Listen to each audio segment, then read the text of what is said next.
Hello and welcome back to Continental Club, where we discuss the hottest topics in European football. Joining me today, we've got Patrick van Straten and Michael McCubbin. And today we are talking AC Milan and Ralf Rangnick, because at Marvin Smulders asked, will the appointment of Ralf Rangnick wake up the sleeping giant of AC Milan? But before we get involved with the AC Milan situation, just a quick reminder to subscribe to Eurofootball Daily and hit that notification bell to never miss a Continental Club. And also, we've started a brand new channel this week, Football Daily Podcast. Here's a quick word from Pat on what you can expect.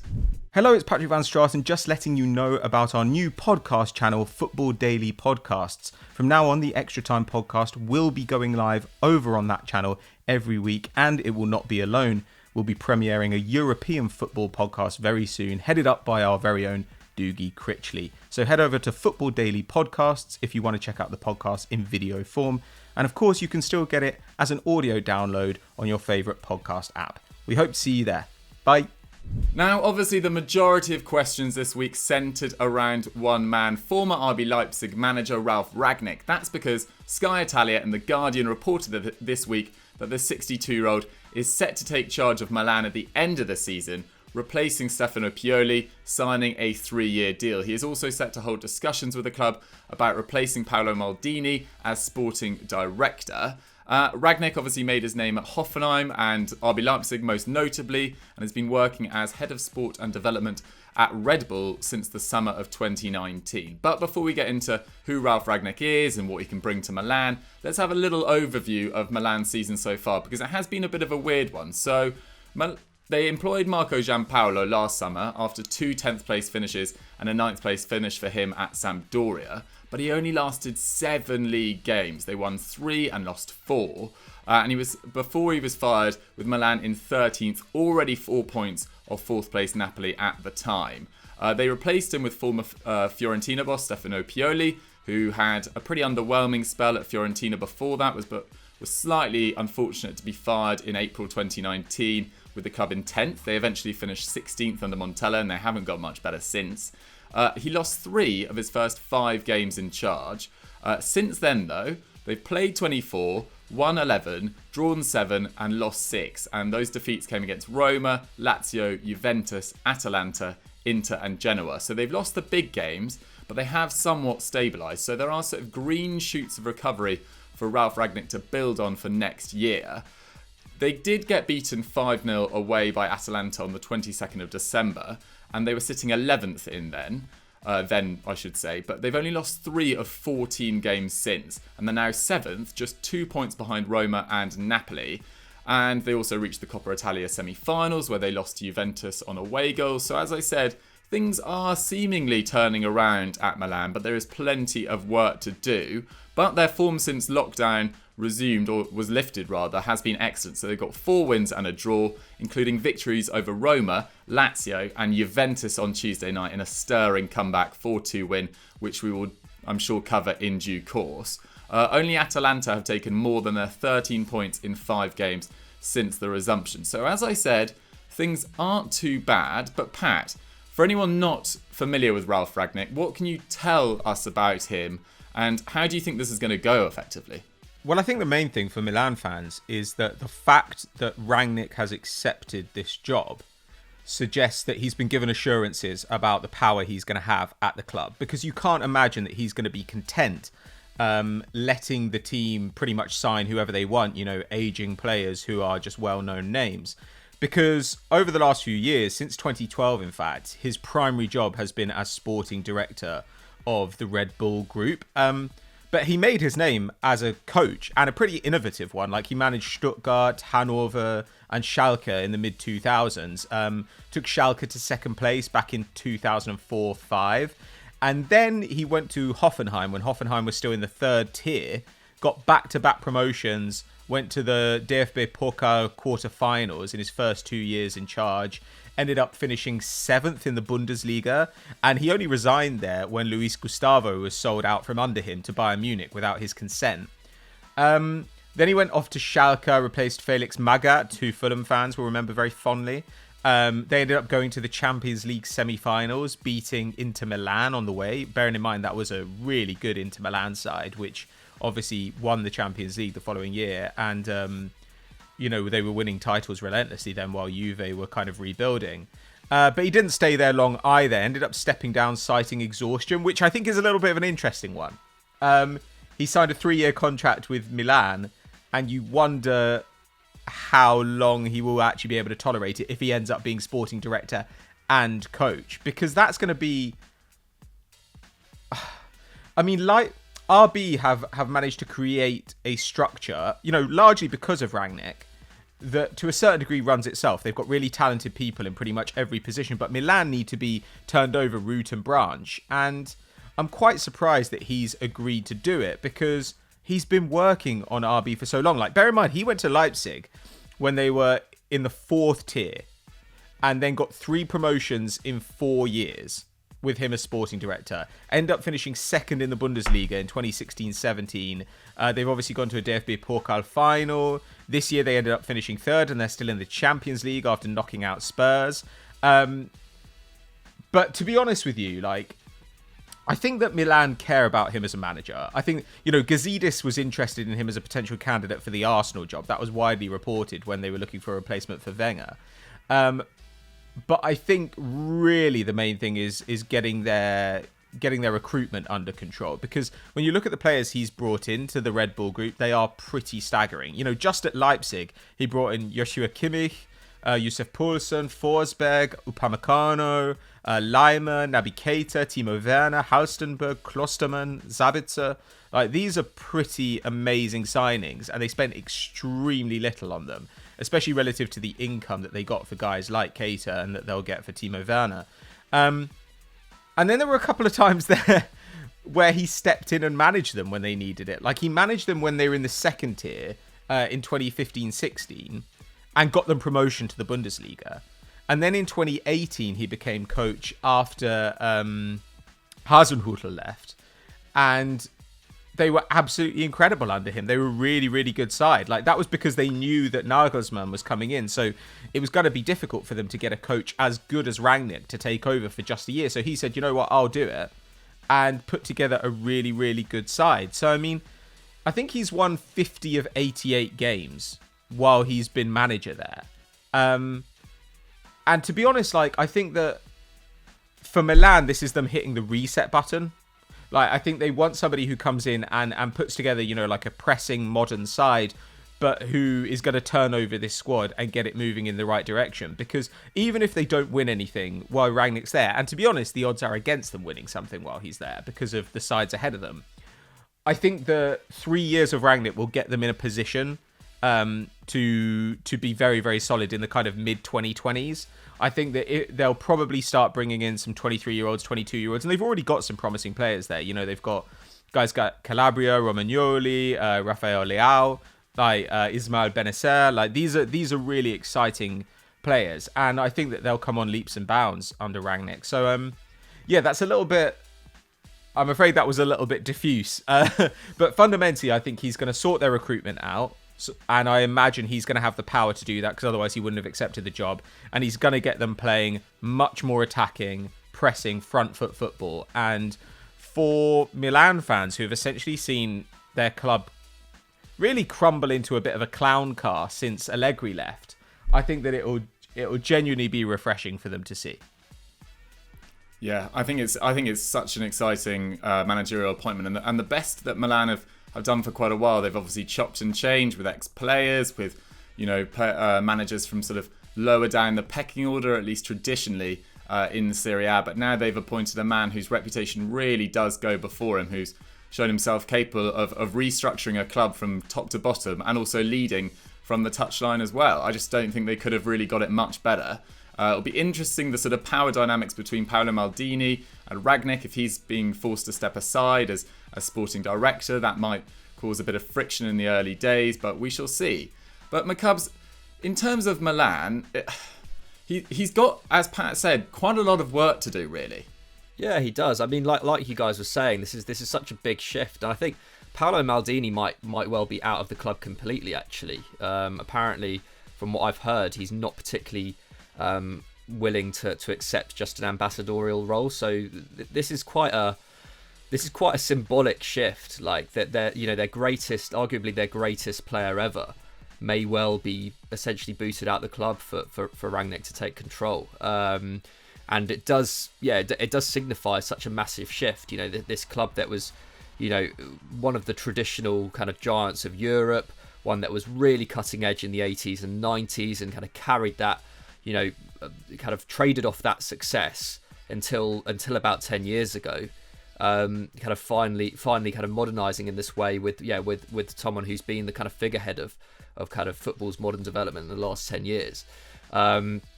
So yeah, it's huge for them.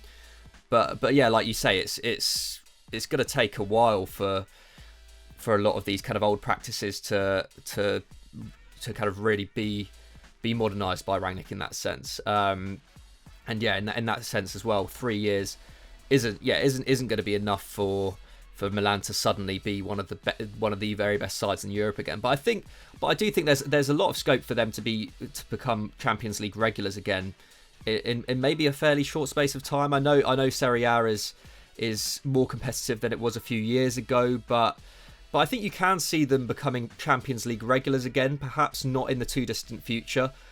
You could even envisage them if they get the recruitment right this summer, if the players can buy into Rangnick's vision quick enough, you could definitely see them squeezing into top 4 next season, especially considering that this current squad of players seem to be picking up a little bit after what was a very slow start to the season. Obviously, they've been pretty excellent in the last few weeks. But yeah, I mean, in terms of the kind of the way that Milan have been run, yeah, it is kind of at odds with what Rangnick has built with the Red Bull group, hasn't it? Like, I mean, they've been under 3 different owners in a matter of years after such a long period under Berlusconi, and obviously their league positions reflect that instability. Obviously they're 7th now, or I think they're up to 5th now, aren't they, in Serie A? But they haven't finished in the top 4 since 2012-13. They haven't won a trophy since 2011, and that's obviously despite this huge net spend. They've spent 430 million euros net since the start of 15-16. That's nearly 150 more than Milan in the same time, who have obviously consistently finished in that top 4 spot a lot more. They've signed a lot of players at high prices that just haven't worked out, like Carlos Bacca, Bertolacci, Piontek as well. But I think there is reason for hope in that. I think that the last year or so, last 18 months, they tend to have got the transfers right. Obviously, they signed Leao last summer, they signed Theo Hernandez last summer, also Benacer last summer, and Benacer and Hernandez for sure have been maybe the club's 2 best players this term. And Leao looks pretty exciting as well. Obviously, hasn't got the game time or maybe produced the output that he would have liked this term, but he already looks a much more well-rounded forward than, say, Piontek, who costs them more and is older. So I think there is reason for hope there, and there's a lot of players there that can really benefit from Rangnick's coaching. And compared to, say, 3-4 years ago when we really did see Milan as an aging team, and one that didn't have much scope for improvement, I think now that's a slightly different story. Sure, that there's definitely a lot of room for investment, and a lot of areas in the squad which are quite weak, but I think the top 7 appearance makers this term in the Milan squad are 26 and under, and I think there's only one player maybe in the top 14, 15 appearance makers who's even 30 years old. I don't think there's anyone above the age of 30 who's really had a lot of game time this season, aside from Zlatan Ibrahimovic, who obviously came through in January, so hasn't really had the time to make up those minutes. But even then, Ibrahimovic is on a very short-term contract. I think he knows that as well, that he's not going to be there for the long term. So yeah, I mean, I guess a character like him could maybe be a little bit of a stumbling block in a figure like Rangnick coming in and trying to really revolutionise things. But again, I can't see him being there beyond beyond the end of next season, or even beyond the next few months, who knows. So I guess the main questions now that he's confirmed is where are the areas that they need to strengthen. It's clear that they're just not good enough going forward, despite being relatively solid at the back. And how much money do they actually have to spend as well? Because obviously FFP has been a real problem for them in the last 2-3 years. And I guess in that sense, Rangnick is a good candidate because he knows where the value is in the market. He's also got those connections at the Red Bull group. So there is perhaps scope for him being able to get players at cut prices from Salzburg or even from Leipzig. Say someone like, I don't know, Ademola Lookman, who's still been struggling for game time there. If that continues, then you could see him picking up a few of those players from Leipzig who maybe aren't getting the game time that they deserve at a decent price. So I think there's a lot of scope for kind of investment in those areas. But I guess it just depends on what kind of money Milan are really working with right now. But it does. But this is super exciting for Milan fans. The potential is massive here.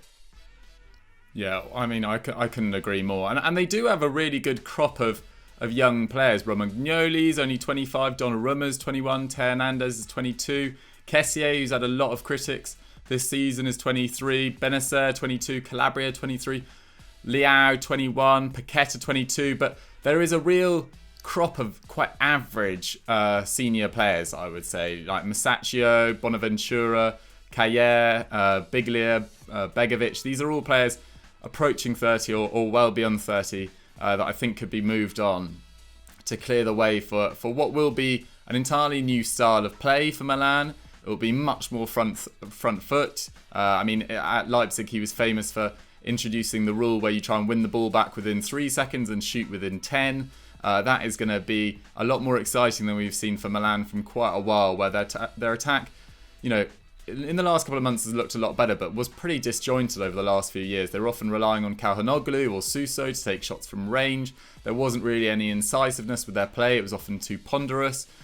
But Pat, there's been a lot of speculation that they're also targeting another centre-back to go alongside Romagnoli. There's talk about Denzel Dumfries from PSV being targeted, the right-back.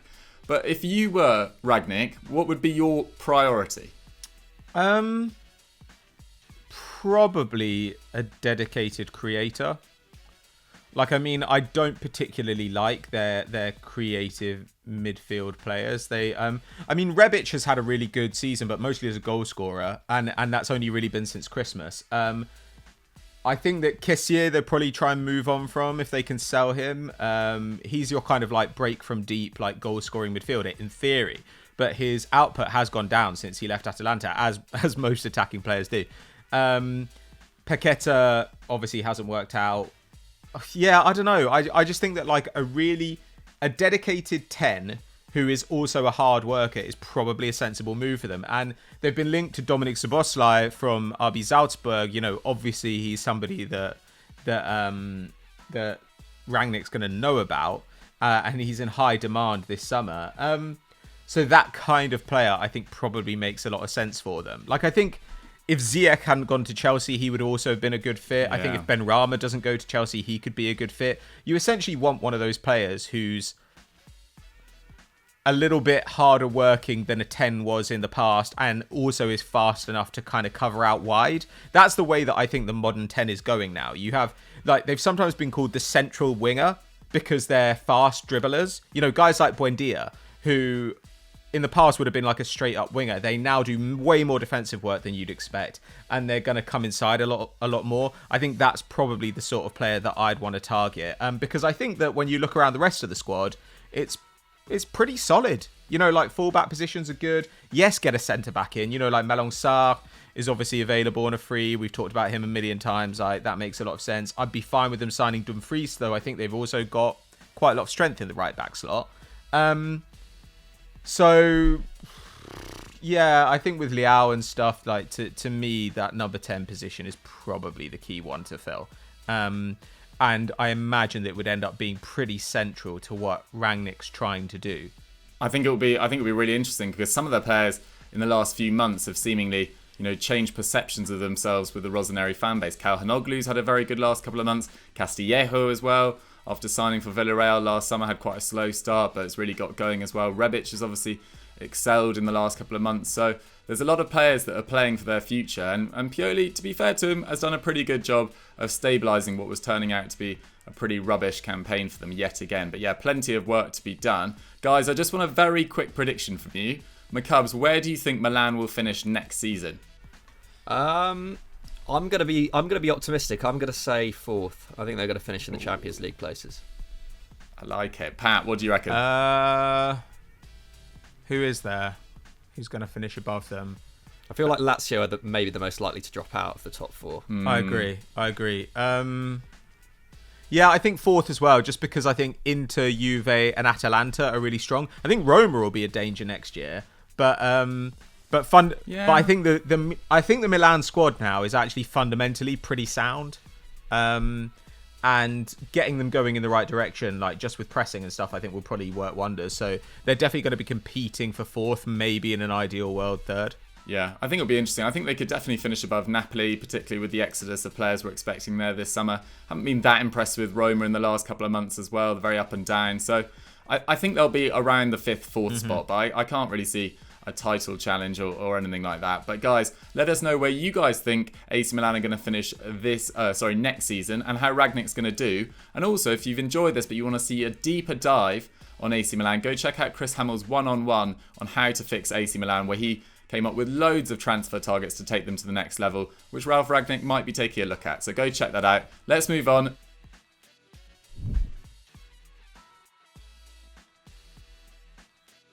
La Liga, with Real Madrid playing Alaves, Barcelona playing Valladolid, and Atleti hosting Real Betis. So instead, we're sticking in Serie A, and we could have talked about Napoli, AC Milan this Sunday night, I should say. AC Milan probably in joyous mood after the news of this week, but instead we are profiling a clash at the top of Serie A this weekend, as Juve host Atalanta this Saturday night at 8:45, and it's first versus third as it stands.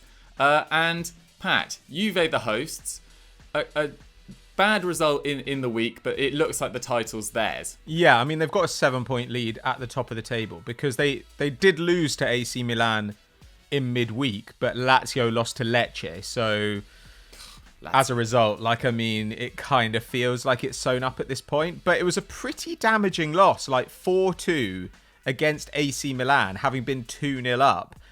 They conceded goals from Ibrahimovic, Kessié, and Leao in 5 minutes in the second half, and then Rebic added the fourth late on. That is quite concerning for them, even though they've been in very good form going into this.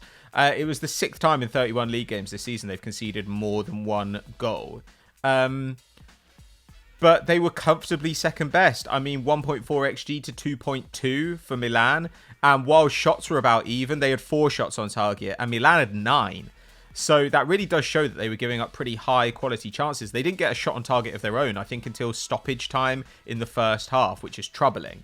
The one thing that you think might make them a little bit more optimistic about this weekend is that they were missing some significant players. So Dybala had been involved in 5 goals in 4 going into this match. He missed the game with suspension. So did De Ligt, and so they had to start Rugani, I think, in his 4th appearance in the league this season, and he was absolute garbage. Bonucci was terrible as well. Like, gave away a penalty with a handball, got turned by Kessié for the second goal. Like, they were just all over the shop at the back. But to be honest with you, Juve have basically done this season what they've done in most of the last few seasons, which is not be the best team in Serie A, but somehow win the title. Like, I mean, they apparently got the 3rd best attack according to expected goals, the 2nd best defence. They're about 3rd on expected points, but they just always manage to score more goals than they should and concede fewer than they should. And I think that's because if you have elite finishers, like Dybala historically has been an elite finisher. Obviously, Ronaldo has overperformed this season, though he's not actually an elite finisher across his career. Those things do make a difference for you. And Szczesny has had an excellent campaign as well when he's been fit. Those will make a difference, but to be honest, while they're not going to lose the title now, I don't think, I would not be confident if I were Juventus going into this match. I think Atalanta are better than them in every single regard. Like, I truly do. Atalanta, I think, have a better defense. They have a much better attack. So I don't know. Like, I think this might actually be a bit of a barnstormer. But yeah, I don't know. To be honest, I wouldn't be watching this because of Juve. I'd be watching it because of Atalanta. Yeah, they certainly are one of the most entertaining sides to watch in Europe. Atalanta, that is. And you're right about Juve. They've done enough.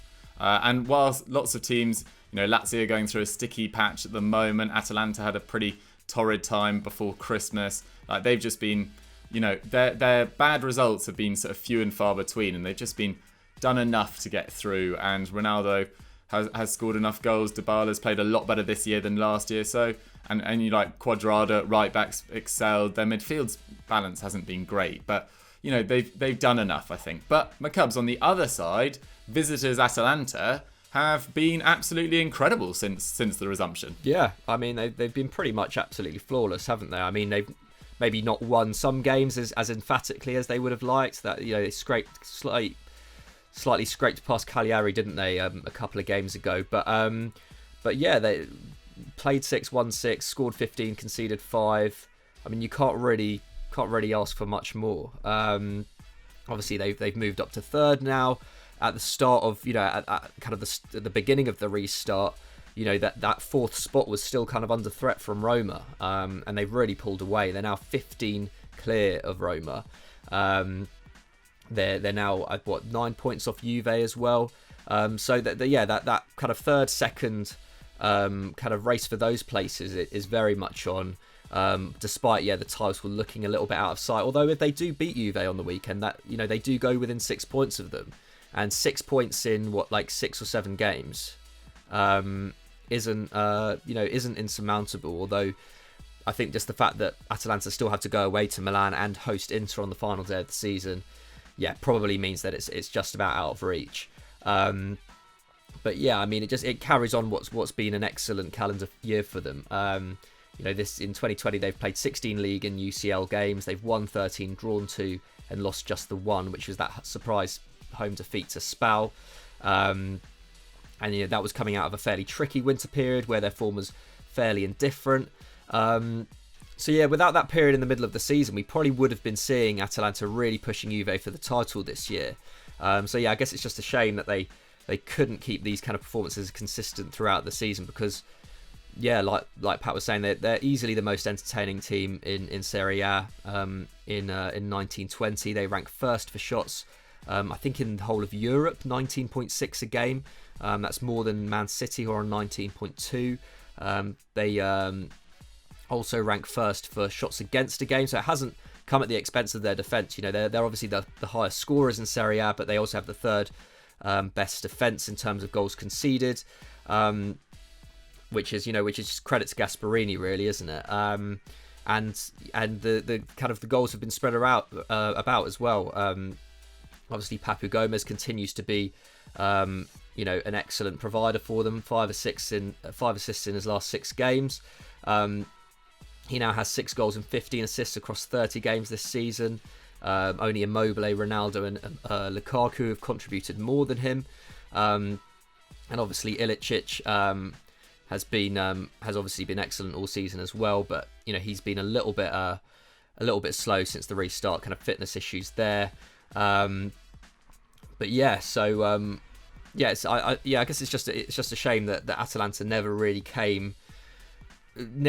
looked like surmounting Juve just because of that kind of period in the middle of the season. And obviously Inter was so good at the start of the campaign that they seemed like the front runners, so there was never a point in this season where Atalanta really looked like the main threat to kind of Juve's supremacy. But I think it'll be an interesting game this weekend. I think I mean the game against Sampdoria, obviously they won 2-0, was pretty routine for them. Definitely check out the Muriel goal. That was excellent. Great screamer from outside the box. But I agree. I think it could be a really entertaining game, especially considering kind of Juve's defensive issues in their last fixture. Yeah, it could be an absolute thriller. I mean, the thing for Gasperini this summer is just going to be sort of keeping this crop of young players that he's got going through, which he's wedded so well with the experience as well. I mean, I know that Spurs are apparently looking at Castagna, the fullback. Hateboer has had interest as well. Wouldn't be surprised if someone looked at Martin de Roon as well. Although their conveyor belt of talent just knows no bounds, really. Palomino's come through really well this year. Malinovsky as well has looked really sharp in central midfield. So they've just got a fantastic crop of young players, helped by that phenomenal academy. And long may Atalanta's success continue. And I don't think anyone will want to draw them in a one-legged game in the Champions League as well. So things aren't looking too bad. But Juve, it's going to be a big test. I mean, Juve have clearly had the edge in this fixture. Their last 27 games in all competitions, Juve have won 21 with just one defeat. But that one defeat did come back in January 2019 when Atalanta beat them 3-0 in the Coppa Italia quarterfinals with Zapata scoring twice. Juve have some injuries as well. Demiral, a long-term injury with his cruciate. Wish him all the best. Khedira's been out pretty much all season. De Sciglio are all out. Bentancur and Cuadrado, are facing a suspension. Atalanta, Palomino is back from suspension. Malinovsky is at risk. So we'll see how they are sort of managed throughout the game. But guys, score prediction. Pat, what are you saying? 2-1 Atalanta. Oh, love it. McCubs? I'm gonna say 2-2.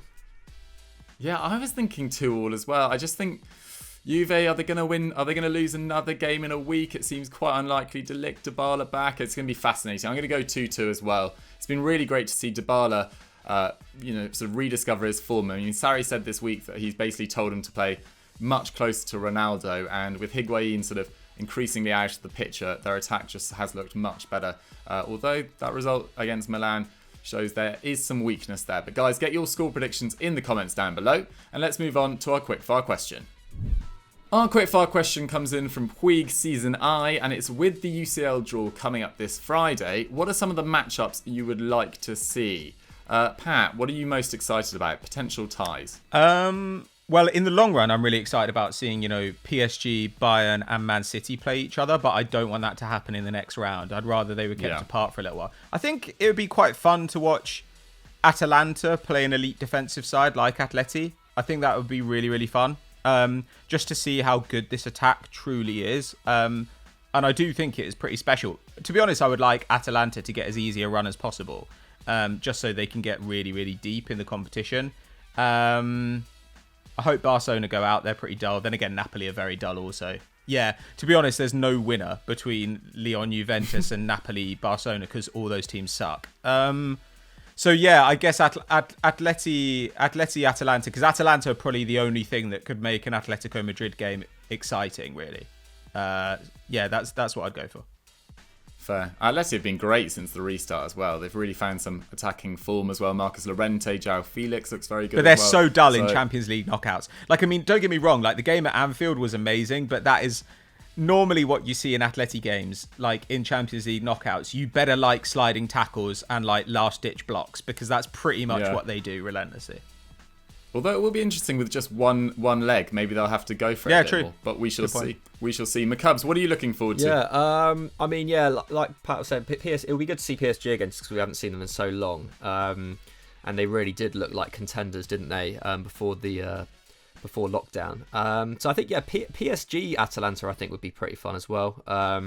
Just seeing a team which is so built around like star-studded players, against the underdogs, and two teams that play very attractive football as well. I reckon that would be a real goal fest. I think that would be, out of the kind of more unconventional ties, I think that would be the one. Obviously, Man City Bayern would be amazing to watch. Would love to see how that pans out. I really hope that they do come up against each other at some point. Although it might be a little bit better as a semi-final because there's a little bit more resting on it, and the nerves might be a little bit higher. So I think Man City Bayern and Atalanta PSG. Oh, some mouth-watering ties there. I mean, before Timo Werner decided that he wasn't going to play for Leipzig, I would have loved to see Leipzig rip apart Barcelona as well. I just think like stylistically that would be really interesting because they have so many similarities in many ways, but Leipzig just that little bit more direct. And just that pace on the counter would, I think, Piqué and Longley would have a very difficult time. But Without Timo Werner, I'm not so excited about that tie. But guys, what ties are you excited to watch in the Champions League, which is only just a few weeks away now? It really is going to be an absolute feast of football. Let us know in the comments down below. And that's all we've got time for on this week's Continental Club. Thank you very much for watching. Let us know what you guys thought of our thoughts in the comment section down below. And McCubs, what should they go and do now? Obviously, they should go and subscribe to the podcast channel, which went live... Was it 2 days ago? The latest episode is on there as well. So make sure you go and check that out. Go to Football Daily and check out everything you need to know. Go and check out the Football Pyramid on Euro Football Daily as well. Nice. And Pat, what were you talking about for the debut podcast on the new channel? We talked about the developing projects at Man United and Chelsea and whether they potentially might have wrapped up the top four, not just for this season, but for next season as well, because of the problems at clubs like Arsenal and Spurs. Oh, fascinating. Go and check that out. Thank you very much for watching, guys. We'll see you next week. Goodbye. Bye.